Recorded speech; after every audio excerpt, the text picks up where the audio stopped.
A Concellería de Cultura de Boiro organiza para este próximo domingo a estrea do documental Maraxe, unha produción do fotógrafo local Pablo Chouza, que recolle a historia do Club de Remo Cabo de Cruz, dende seus inicios, hai 40 anos.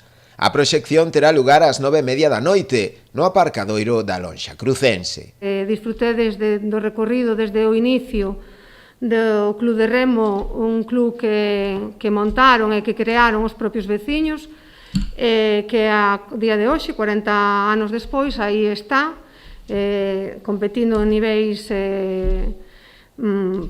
ao máis alto.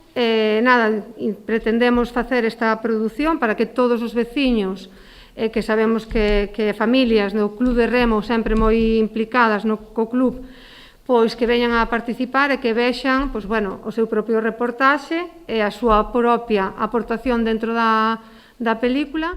A capacidade do recinto estará limitada ese día debido á normativa COVID, polo que os interesados en asistir deberán realizar reserva previa a través da propia web do Concello.